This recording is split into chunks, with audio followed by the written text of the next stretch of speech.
wanted to share something that I think can be beneficial for others as well as myself. This is not the most easiest thing to discuss. I've been putting it off for the last 2 weeks. However, I'm going to do this thing. So, don't judge a book by its cover. Understanding those who have low self-esteem. One would say, what is the characteristics of someone who has low self-esteem? I have a slight brief definition. Low self-esteem is characterized by a lack of confidence and feeling badly about oneself. One tends to be hypersensitive and have a fragile sense of self that can easily be wounded by others. One would think, why am I sharing that? I say don't judge a book by its cover for a reason. Yes, I feel comfortable in my own home. I feel comfortable and safe around children. They don't judge you. You have people in the church, in your family, that will judge you, which will cause you to shut down, especially if you have a low self-esteem. It'll keep you from moving forward in what you are called to do. And then when you try to move forward in what you're called to do, and those that are of higher levels who carries titles, an elder, a bishop, pastors, I have so many of those people in my life that they have shot me down to make me feel like, who am I? What gives me the right to feel as though that I have something to share to someone? So, because I looked up to these people, I let what they say hinder me from moving forward. I caused them to cause me to shut down. Now, yes, a lot of people don't know this, and I am overly sensitive. Some may and some may not know that.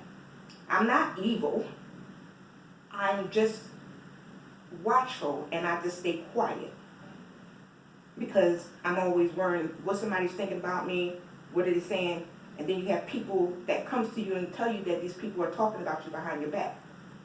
And one with a low self-esteem really don't know how to handle that, so they tend to pull away from everything. So, what do you do when your parents make you feel like you can't do anything? You're doing bad in school, you're messing up all around. What do?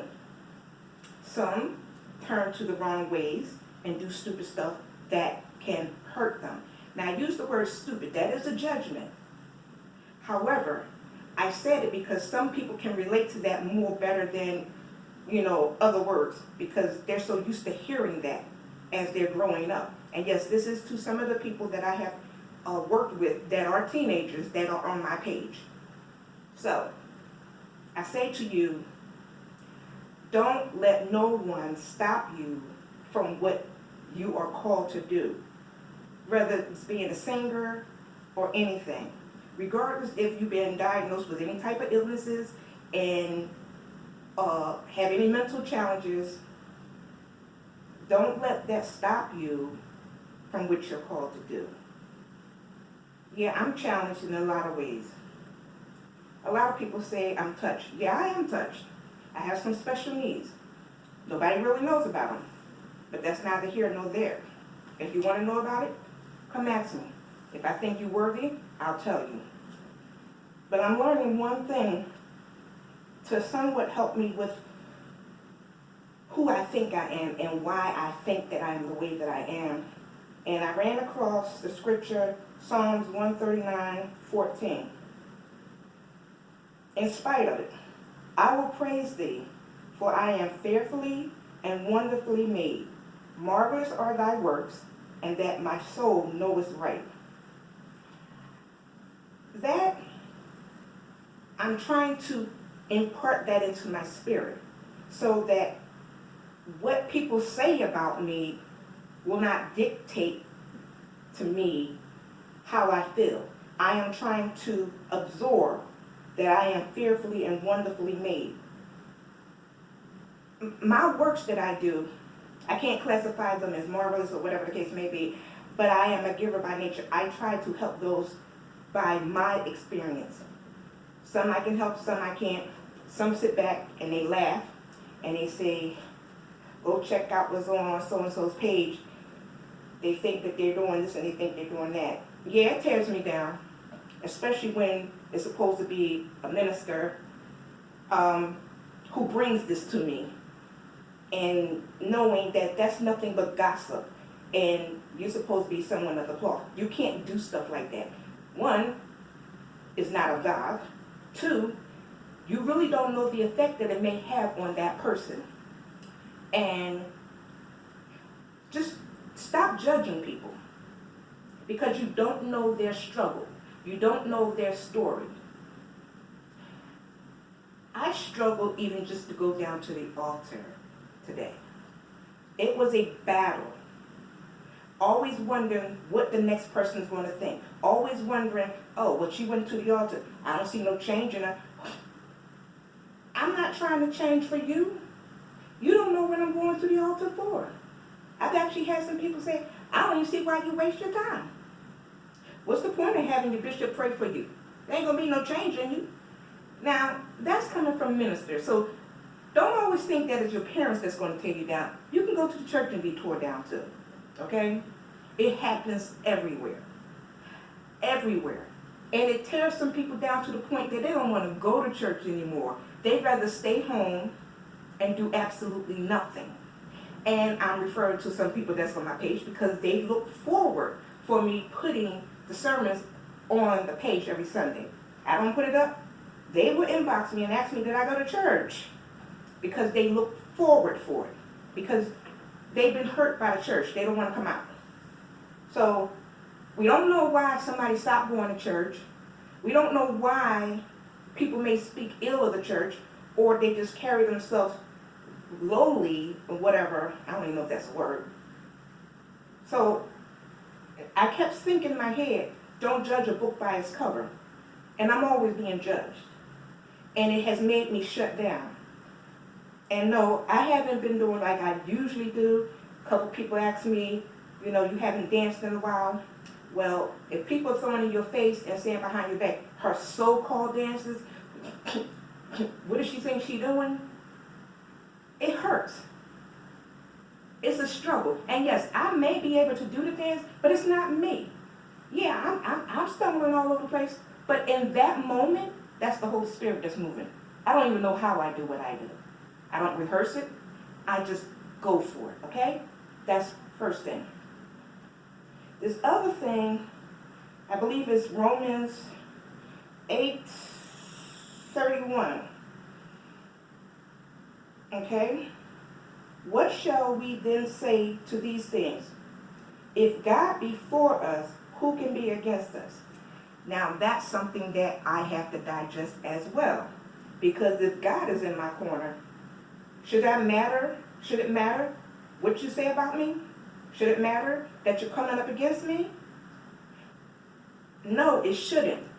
But until I get to that place where I am delivered from people, it starts right now, okay? My deliverance is starting right now because I want freedom. I have taken enough for the past too many years, okay? Too many years I have allowed people to hurt me with what they say and act like I don't know the word. You can't force somebody to speak in tongues, okay? You keep pushing that on me. Yes, I was much younger. Yes, it hindered me. Yes, it made me shut down because you're trying to push so you can say that you got me to that point. But you're nobody, okay? And I'm speaking to more than one person. And I'm speaking as a board because I'm not the only one who has gone through this. I'm not the only one who wants to turn away from the church. I'm not the only one who has a struggle with low self-esteem. Last week I did something on Women of God. I don't know what made me write that. I am a writer. When something comes to me, I write it out and I share it. Eventually, yes, what I wrote what I read, I will eventually become that woman of God. Will I ever get to the point that I can step forward and do what I am called to do in the church? Yeah, eventually. But guess what? It'll be when God says so, not when man says so. I don't know when that time is going to come, but this is a step right now, is a big thing. I am challenged. I am waiting for a full manifestation of my healing. And with some of the challenges that I have, I actually had somebody tell me that I need to do like Jesus did. And you're going to tell me I got legions of devils in me.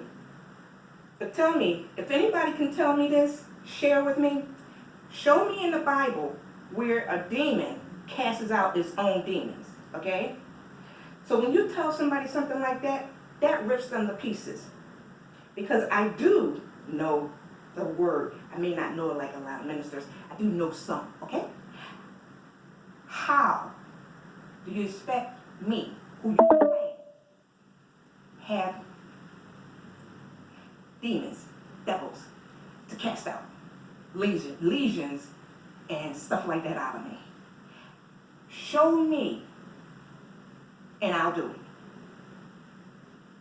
I have a problem with that. It tore me down. And why should you apologize? You feel that you did nothing wrong. That's what's wrong with parents today. That's what's wrong with the church today. When you think you know something, you don't apologize. You don't acknowledge your mistake. Okay? Now, when you want a healing, you know how to go to God for a healing. When you need deliverance, you know how to go to God for a deliverance. I'm waiting for a full manifestation of healing through my body, my mind, and I need a lot of clarity on a lot of things. Right along with a lot of people who come to me for guidance and help, and I actually shut down on them.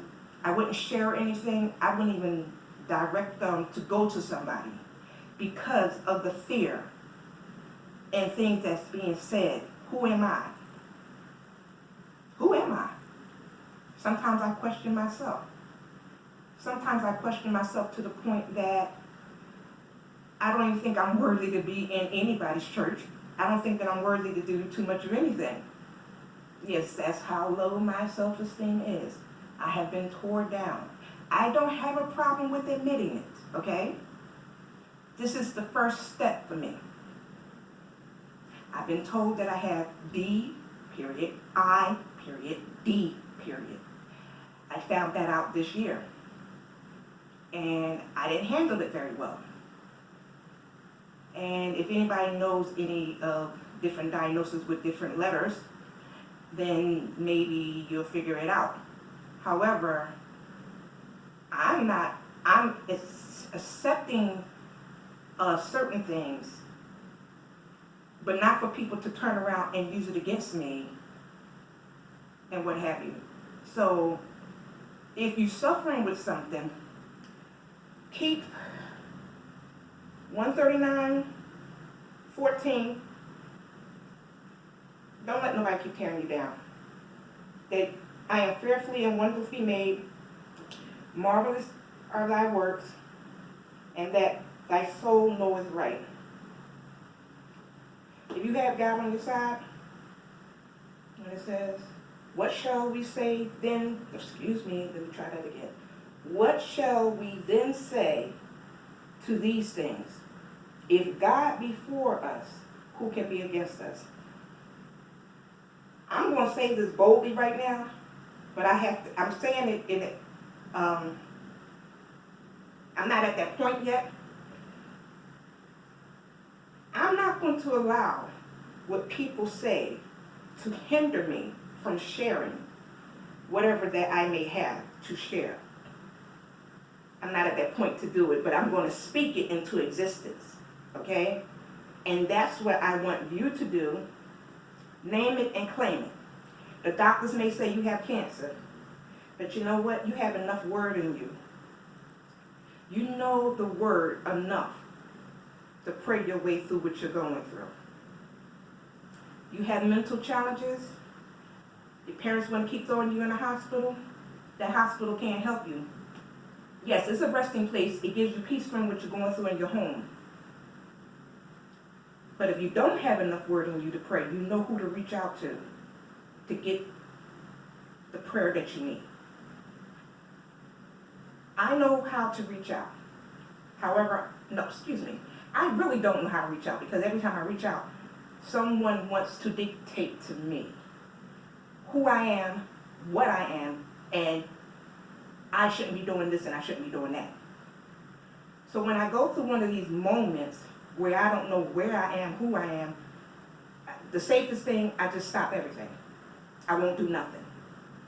Who is that helping? Who is that hurting? I had to analyze this. And I really don't care if nobody understands it. I don't care if you laugh at it. But this is the start of a new year soon, in 3 or 4 days. And I battled real bad trying to deal with the low self-esteem. I battled real hard to try to put this together. And guess what? I am going to put it up here on Facebook. And yes, I will tag certain ones in it. Get what you can get out of it. Share it. Save it for when you need it, when you feel low and when you feel down. But you keep those 2 scriptures in mind, because they'll help you. Because what those 2 things says will carry you a long ways. Okay? Happy holidays. If you're going to church for New Year's Eve, be safe. So long. Thank you.